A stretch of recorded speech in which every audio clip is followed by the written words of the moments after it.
have on the width of the memories. Also, it is a factor on the features that you enable. Usually, the built-in self-test engines have different enabling and disabling features that you may open or not. For instance, if you want to have full diagnostics to find out the exact location and so on, you have to enable some additional feature. Otherwise, not. If you want programmability versus not, that's a feature that you can enable or not. If you want programmability, the hardware is a little bit more. You don't want programmability, the hardware is less. So, therefore, two things impact that area. One is the amount of memories you have on chip, and the second is the level of features that you enabled, you allowed versus you. So if you are very sensitive to area, in some chips people are very, very sensitive to area, they reduce. And if you're using older technology, it's very stable, you don't want diagnostics, you don't want programmability, you don't want repair, you don't want, so that you can reduce the area to maybe 1% of your chip area. Or if you're using 7 nanometer and you want to have all these nice things in there, you want to know the exact location, you want to repair, then you can increase those features. It may go up to 5% of your chip. Right? So it is a range. So it can be 1%, it can be 5%, it all depends on the needs of your chip. And I look at this as investment. So what you're doing is you're investing in your chip to get results. Now, if you don't need those results, you don't need to repair it because it's a stable technology, then you don't need to put that investment. It's a bad investment to put repair in it where you don't need repair.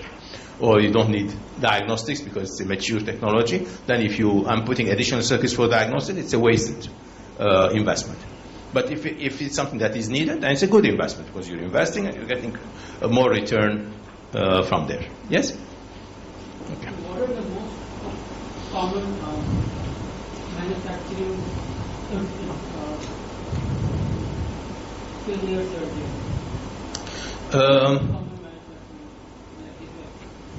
the most common manufacturing failures, there are no really common ones, and there are no massive ones in reality. So very rarely you see some large amount of defects in a given chip. Usually there are rare points. That's initially when the technology is still immature, you may see some massive issues. But once you are in a volume production, once you are in a good situation, you don't see a very large number of defectivity in the chip. So it'll be random. You will have 5-6 points per chip in widely different areas, 1 bit here, 2 bits there, 1 bit there. And fixing them is not very difficult, so we repair those and we go with it. So in reality, these are rare things to see, but they are probable. They would happen, but few bits per chip as such. Okay? Other questions?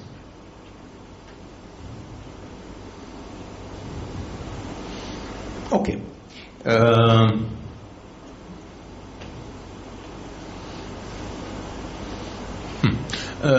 So again, when we are dealing with those chips, if I'm not in volume manufacturing yet, I may not want to use this expensive test equipment as such.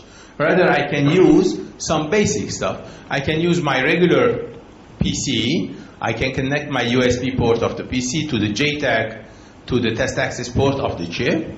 And then with that, I'll be able to access and do all this analysis that we mentioned before, even by a low-cost setting. So why? Because built-in self-test itself is very intelligent. You're putting your intelligent test infrastructure inside the chip. So you don't really need a very expensive external tester to give you all the patterns. When I was dealing with ATPG, with logic patterns and so on, there I needed to store lots of information, to have the speed with the tester and so on. But the more BIST I put inside the chip, the less infrastructure I would need from my test equipment.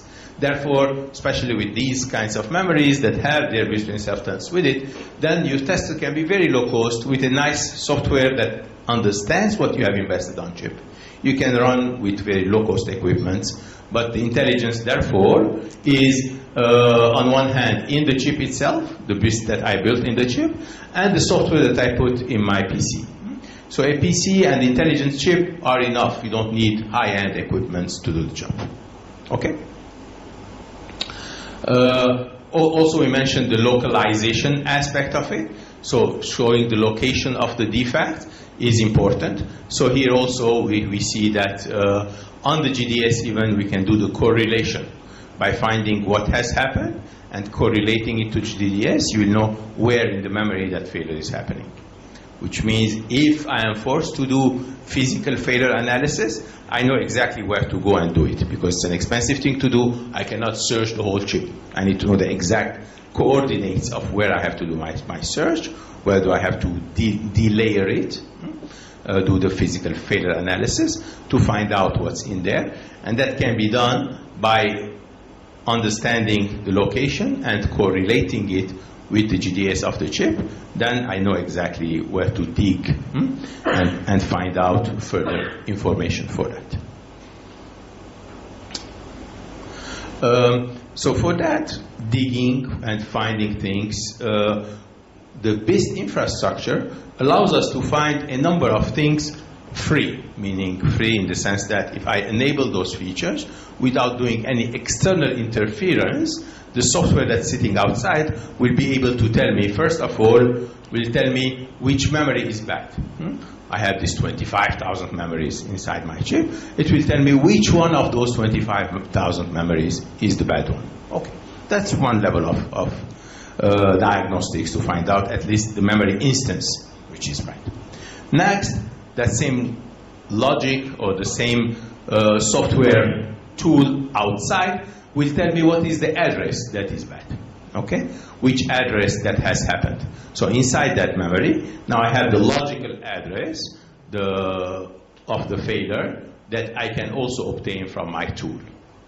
Next is the physical address, that is the physical row and column. You know, every logical address does not necessarily correspond to the physical address. Often there is some scrambling in the memory. So there is a correlation between the logical and physical, but it's not exactly the same. By knowing the physical distribution inside a memory, you'll be able to translate that logical address, or your software will translate that logical address to the physical address of the memory, and you know which row of the memory and which column, row number 3 and column number 20 is what you have, where that defect is. It was in memory number something, this is the logical address, and here is the physical address where it is. But besides the physical address, I can even translate that physical address to XY coordinates. So I can know which X and which Y at the chip level this failed bit is. So it tells me the physical location of the bit, not only on the XY of that memory, but also the XY at the chip level. So I can find out the coordinates, it translates for me those coordinates, and therefore by knowing again what has failed, I can go and do this XY coordinate, I can find the exact location. More, it can also tell me the defect classification.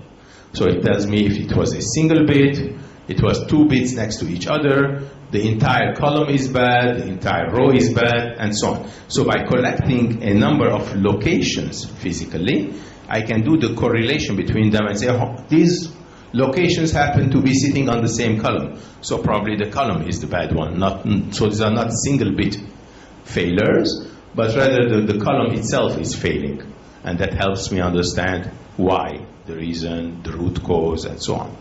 Or it may tell me that the row is bad, or it may tell me that half of the row is bad, and so on and so forth. So there are many things that I can investigate from here by taking the individual defects and classifying them as locations inside the memory. So this is also doable by my software outside. Again, I did not touch the chip yet from inside, I did not open any layer, but my software is analyzing the data that I received and helping me identify what's going bad with it. That same software, now by adding new, here I need programmability, because the basic algorithm will give me these first 5 levels of analysis. The 5 levels are from level 1 to level 5. So from level 1 to level 5, the basic BIST algorithm running will be able to show me all this. Now, if I need to know more, I need to know what type of fault it was. Not that this location has a fault, but as you remember, we had numerous types of faults, thousands of faults that could have happened. Now, which one is happening at this point? That will need a little bit more extended algorithm, longer algorithm to find. Where the manufacturing algorithms are meant to be as short as possible in order to run them very fast. Here I need to have more information, and I need to be able to run a longer algorithm with the results of telling me which type of fault it was. Was it a stock-at fault? Was it a coupling fault? A linked fault? A transition fault? And so on. So to subdivide the fault type to what this was, I need to run a smaller, longer test at that location only that tells me what was the failure at this location. Where the first 5 steps were more location-oriented to find out which bit is bad and where that is. Now what I'm doing is I'm finding out what was the problem with that bit and what has happened there.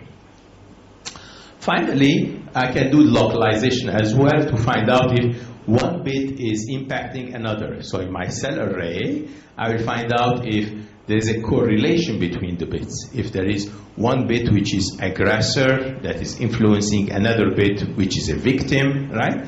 So that can also be identified with these longer algorithms. So for level 6 and 7, I need a local algorithm that will tell me a little bit more on what is happening in this cell, what type of problem it is, and if there is another cell that is pushing it, that's aggressor versus the victim, and therefore I can do my analysis there accordingly. Okay? Questions? Yes, please. Are these all done by foundries or the customers? So these are typically, no, the foundries will provide you the manufacturing, right? Besides the foundries, you will have IP providers to provide you the memories, right? If you are an SoC designer sitting in an SoC company, so your memory IP provider will give you the memories. Now, if your memory IP provider is a sophisticated provider, will also help you with such algorithms and BIST engines for you to get good coverage, good diagnostics, and so on. If you don't have an IP provider who gives you memories with this sophisticated, they give you only the memory function, then you have to do it on your own. But usually the good memory IP providers will also give you the engine for built-in self-test to come with it. And then that engine will have in it these kinds of capabilities. Yes? The foundries would themselves benefit from this as well. When they are developing their process, they would also use this kind of engines to develop their process, to purify it, to improve their yield, and so on. They can leverage it too. So as this is used in the SoC, it can be used also by the foundries on their test chips, on their silicon test chips, in order to improve the quality of the process. Yes? Other questions?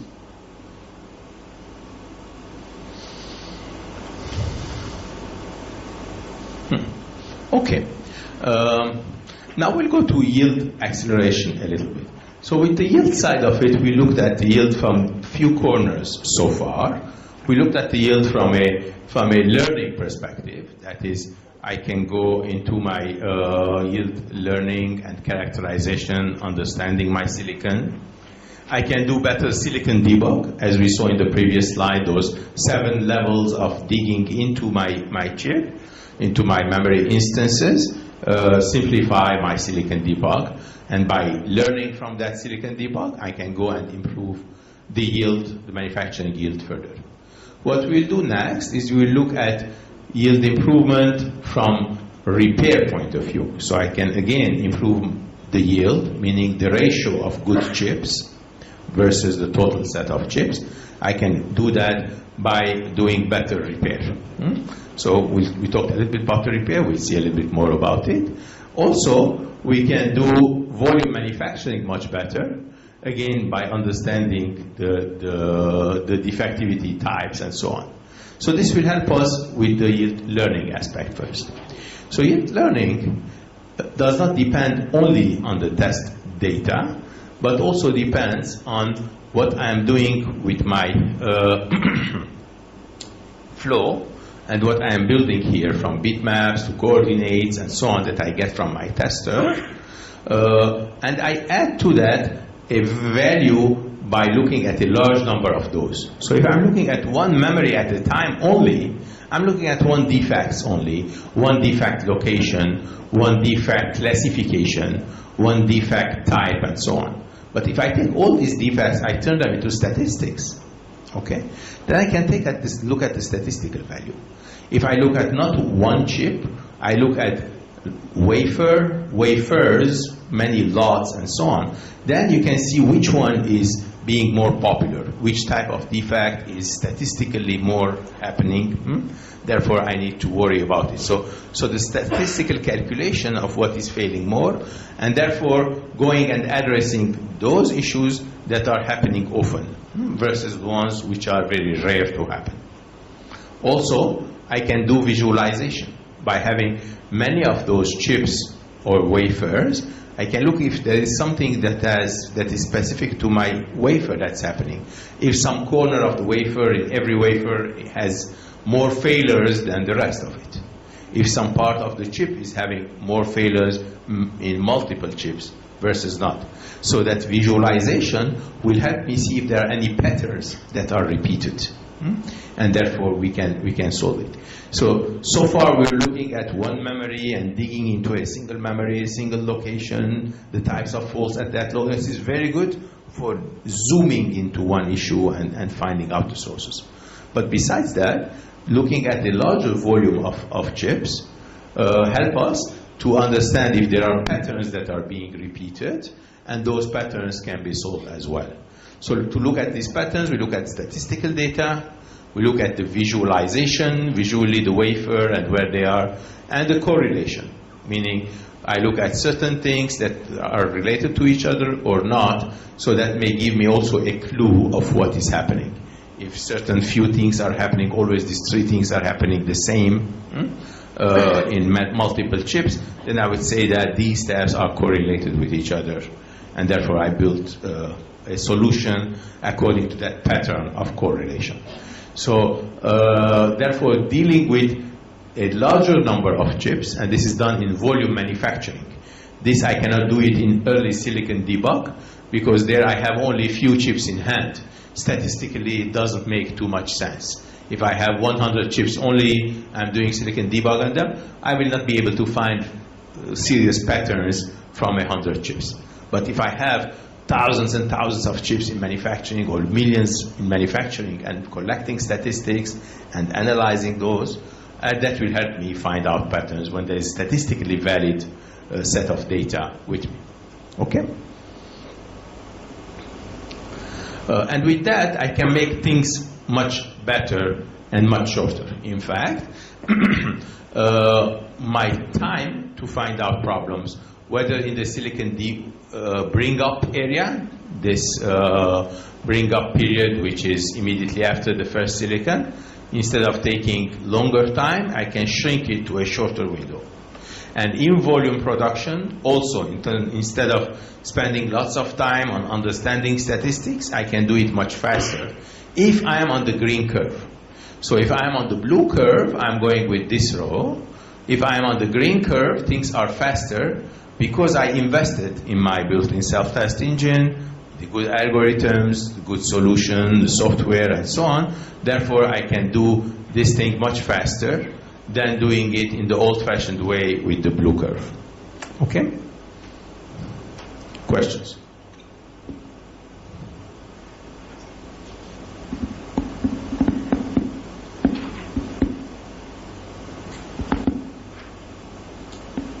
No. Okay. So far we discussed the detection aspects, how we are detecting well, finding problems, and then we looked into diagnostics, where, how, and so on. And now we'll move on to the third circle, which is repairing. Now, if I have issues, how can I fix it, right? Knowing that the chip is sick is not enough. We need to fix it. It may need an operation. It may need some medicine, right? So now we have to see what is the solution space, not only the pattern itself. So what does repair do for me? If I have a lot on the chip, lots of memories that I'm building, the more memories I put in the chip, the probability of yield goes down. Okay? Initially, when the process is not very good, the yield goes down very fast. If the process is mature enough, then the yield will not go that far. It will be more like this if the process is on a mature node, not a new node. But still, my yield is far less than this 90s that I would like to be on. So if I do repair of the memories, then I may go from this red one to that green one instead. Okay? So I can improve my yield, my percentage of good chips can go higher if I am able to be here. And this is the case where I have repairable memories, and these are the cases where my memories are not repairable. So what does it take to make the memories repairable?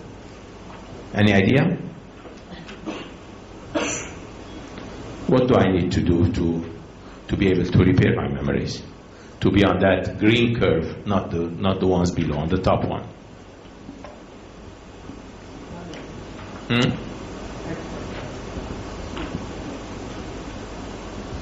I didn't hear something.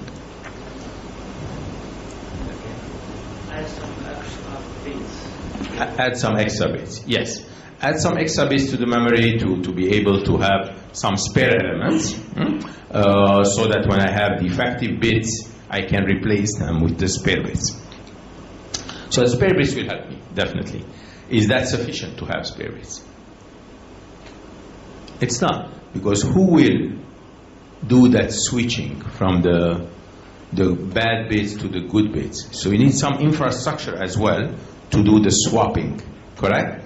So you need an infrastructure to first find out what is bad, which bits are bad, how to replace them, to have the spare ones, and to switch the spare ones. So you need an infrastructure for reconfiguration, correct?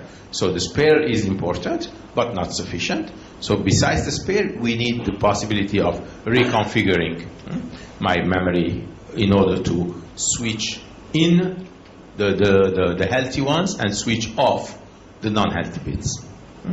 Okay. So let's see how that goes. So that goes where I have here, for instance, in this memory, I have a memory array, and I have a spare row. This row is an extra row, which was not supposed to be in this memory. It is just sitting there and waiting for it to be switched on. So if there is something wrong with this row instead, I will cut off this row. We'll see how we cut it off. And I'll switch on this one instead. So this one will do the job instead of that one. Okay? So it's not a spare bit as such. It's difficult to have bits of spare. Typically, it is an entire row or an entire column that you switch on and off, right? Once you find out what is going on. Similarly, what you do here is you have to analyze with these few spare rows. So typically it's not one row, it is a couple of them that come in, or it can be a couple of columns, not rows, depending on the technology. So again, when we do the analysis of a given technology, we have to find out what is happening more often.